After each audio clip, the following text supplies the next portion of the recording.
रहीम अस्सलाम वालेकुम। आज हम करेंगे lecture number 5 topic limit of variable function. ठीक है, यानी कि मल्टी वेरिएबल फंक्शन के अंदर लिमिट को कैसे अप्लाई करते हैं। ठीक है, sine inverse of x plus y. आप पिछली जो कैलकुलस 1 थी उसमें आप क्या करते थे, f of x is equal to sine inverse of x. ठीक है, ऐसे होता था। इसमें वाई वेरिएबल ऐड हो गया। ठीक है, हम सबसे पहले पढ़ेंगे डोमेन एंड रेंज। अच्छा, ये आपके पास फंक्शन है। ठीक है, फंक्शन की आपको डोमेन फाइंड आउट करनी है या रेंज फाइंड आउट करनी है। ठीक है, तो कैसे फाइंड आउट करोगे कि इस फंक्शन के अंदर एक्स वाई जी की वैल्यू को पुट करो। ऐसी वैल्यू पुट करो कि आपके पास आंसर पॉजिटिव आए। ठीक है, प्लस आए। ठीक है, अब जो हम वैल्यू पुट करते हैं वो हमारे पास होती है डोमेन। ठीक है, और जो आंसर आता है वो हमारे पास होती है रेंज। ठीक है, लेट्स सपोज कि इस फंक्शन के अंदर मैं कोई भी गिनती का नंबर पुट करती हूँ जो पॉजिटिव हो। ठीक है, 1 पुट करती हूँ एक्स का और वाई का करती हूँ 2। ठीक है, जी का करती हूँ 3।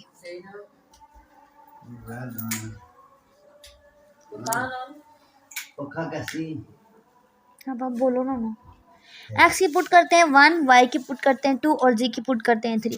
अब जो भी आंसर आएगा वो स्क्वायर में आएगा, जो भी आएगा वो प्लस होगा। ठीक है, यानी कि पॉजिटिव वैल्यू पुट करते हैं तो हमारे पास प्लस आता है, यानी कि हमारे पास डोमेन सारे पॉजिटिव नंबर होंगे। ठीक है, कहते हैं कि क्या सारे नेगेटिव नंबर आएंगे। लेट्स सपोज के -1 का स्क्वायर करते हैं प्लस -3 का स्क्वायर करते हैं। ठीक है, कोई भी नंबर नेगेटिव पुट करते हैं। ठीक है, अब यहाँ पे देखिए सारे नंबर स्क्वायर में नेगेटिव। ठीक है, सारी एक्स वाई जी की वैल्यू स्क्वायर में।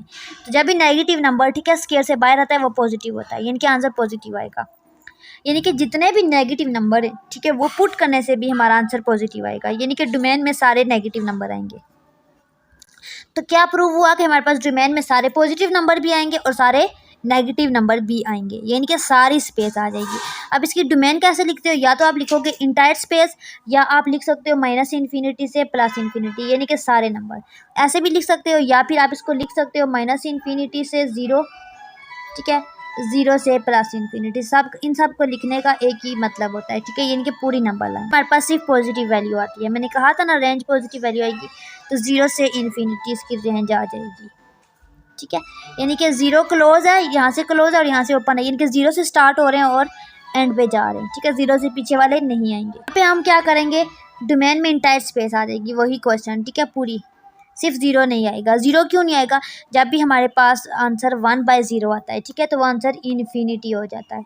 ठीक है, इनफिनाइट हो जाता है। ठीक है, इनफिनाइट हमारे पास कभी भी डोमेन में नहीं आना चाहिए। ठीक है, तो अब हमारे पास यहाँ पे ठीक है अगर 0 पुट करते हैं नीचे तो 1/0 हो जाता है जो कि इनफिनाइट हो जाता है। तो कह रहे हैं कि पूरी स्पेस आएगी, जस्ट 0 नहीं आएगा।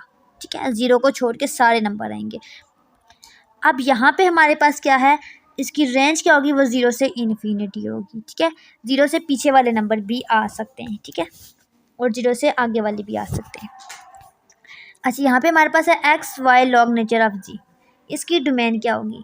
ठीक है, अब हमारे पास डोमेन इसकी लॉग नेचर नेगेटिव में नहीं होगा। ठीक है, हमेशा पॉजिटिव में होता है। तो एक्स वाई जो मर्जी नंबर आ जाए, तो कह रहे हैं कि जो जी होगा वो हमेशा 0 से पीछे होगा। स्पेस का क्या मतलब है कि हाफ स्पेस आएगी, यानी कि ये हमारे पास नंबर लाइन है ना, स्पेस फुल है तो ये वाली साइड आएगी, हाफ आएगी। इसका रेंज -इन्फिनिटी से इन्फिनिटी होगी। ठीक है, ये आपके पास एक एग्जांपल है, इसमें आपको एक फंक्शन गिवन है। ठीक है, अगर आप देखें तो इस फंक्शन के अंदर 2 वेरिएबल हैं एक्स और वाई। ठीक है, x y square root of y -1। अब आपने इसकी डोमेन निकाली है और रेंज निकाली है, तो यहाँ पे क्या कह रहे हैं कि इसकी डोमेन क्या होगी, domain of function consist of region in x y plane where y is greater than equal to 1। यानी कि जो डोमेन होगी ठीक है वहाँ पे वाई की वैल्यू क्या होगी, हमारे पास 1 से ज़्यादा होगी। यानी कि अगर तो हम यहाँ पे रखते हैं -1। ठीक है, तो -1 तो -1। ठीक है, जो भी नंबर अगर माइनस रखेंगे ठीक है तो वो हमारे पास माइनस माइनस प्लस हो जाएगा। ठीक है, 1 और साइन माइनस ही लगेगा, यानी कि नेगेटिव वैल्यू हो जाएगी। ठीक है, यानी कि अगर हम यहाँ पे कोई भी नेगेटिव नंबर पुट करेंगे तो हमारे पास माइनस आ जाएगा। 0 पुट करेंगे ठीक है तो स्क्वायर रूट 0 -1 क्या होगा, वो भी -1 आएगा। यानी कि ना तो नंबर लाइन के ठीक है लेफ्ट वाली साइड में से कोई भी डोमेन आएगी, ना ही 0 आएगा, यानी कि 0 से आगे वाले सारे नंबर आएंगे। ठीक है, 2 -1 क्या होता है, 1 होता है। ठीक है, अगर 3 -1 करेंगे तो 2 होगा, यानी कि सारे नंबर पॉजिटिव कहाँ पे आते हैं, 1 से ऊपर वाले। यानी कि हमारे पास डोमेन क्या होगी, y जो होगा वो ग्रेटर देन इक्वल टू 1 होगा, यानी कि 1 से ऊपर वाली इसकी डोमेन होगी। ठीक है। इसी तरह एक फंक्शन है, इसकी आपने डोमेन निकालनी है, ठीक है।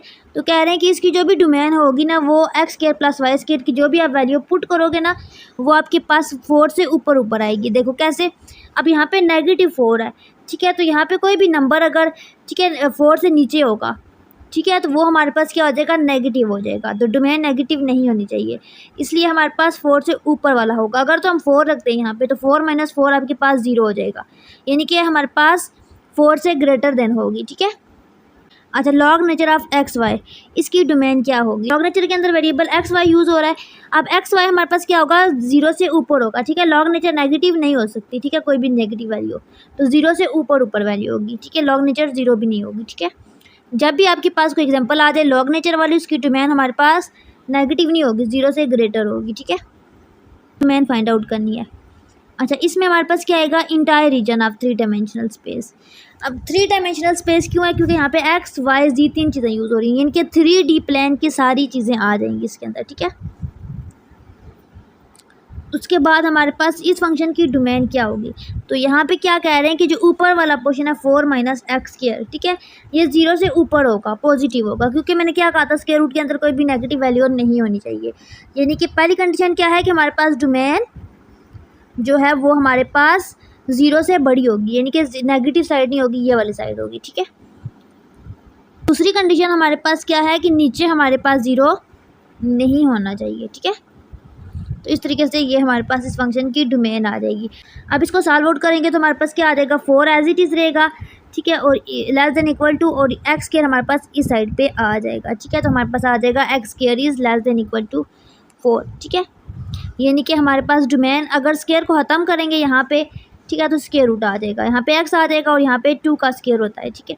तो हमारे पास डोमेन क्या आ जाएगी, +-2, ये देखिए -2 से +2 तक, ठीक है। अच्छा, इसमें एक और फंक्शन है, इसमें डोमेन क्या होगी, तो इसमें यहाँ पे अगर देखें हमारे पास ये जो चीज़ है ये हमारे पास 0 से बड़ी होनी चाहिए। मैंने क्या कहा था, स्क्वायर रूट के अंदर किसी भी फंक्शन की डोमेन निकालेंगे तो वो हमारे पास क्या होगी, 0 से ग्रेटर होगी, यानी कि पॉजिटिव होगी, यानी कि ग्रेटर देन इक्वल टू 0 होगा, ठीक है। तो 5 को एक साइड पे ले आओगे, ठीक है, 25 को, तो जब स्क्वायर हमारे पास आ जाएगा स्क्वायर में तो हमारे पास आ जाएगा 5 का स्क्वायर, ठीक है। स्क्वायर रूट जब लोगे तो वो आपस में वैल्यू कैंसिल हो जाएंगी, ठीक है। नेक्स्ट एक एग्जांपल है, ठीक है, इसमें फंक्शन गिवन है और आपको कह रहे हैं कि आपने इसको फाइंड आउट करना है। सबसे पहले क्या कह रहे हैं, approaching to 0 0 through x axis, ठीक है, यानी कि एक्स एक्सिस की बात हो रही है, यानी कि एक्स और वाई। यहाँ पे देखिए इसके अंदर एक्स और वाई वेरिएबल यूज हो रहे हैं, ठीक है।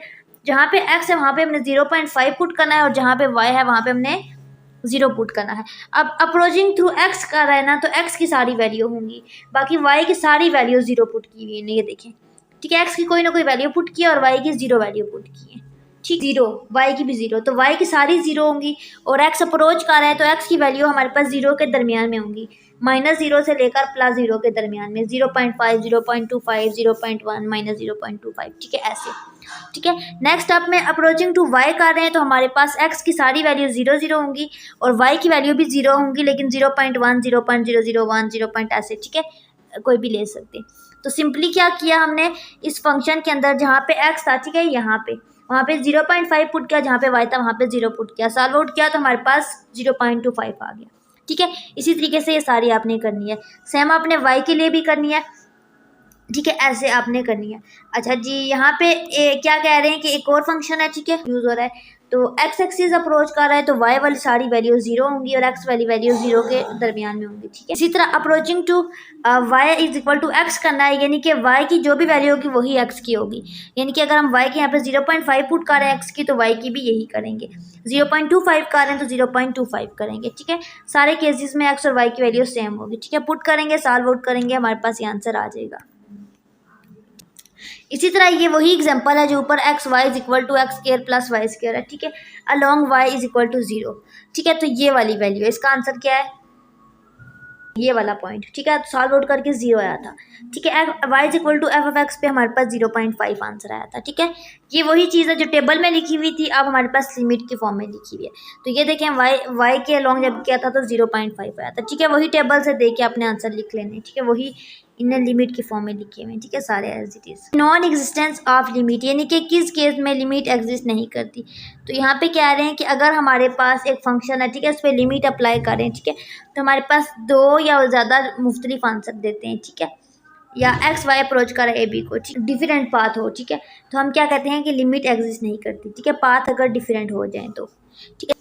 ये इसके अंदर हमने लिमिट को पुट किया, सॉल्व आउट किया, तो हमारे पास आंसर आ गया 3, ठीक है, लिमिट एग्जिस्ट कर रही है और वो है 3, ठीक है।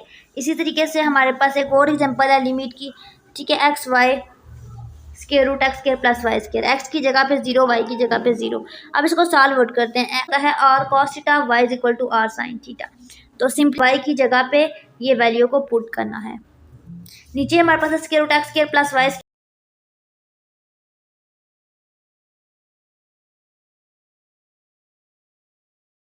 1, ये कैसे आया, यहाँ पे देखें, यहाँ पे आर आ गया, cos square sine square theta होता है 1, तो आर 1 आ जाएगा और ऊपर 2 आर थे तो एक आर हमारे पास कट जाएगा, ऊपर एक आर बच जाएगा, ठीक है, नीचे से आर खत्म हो जाएगा, आ जाएगा r cos theta sine theta, ठीक है।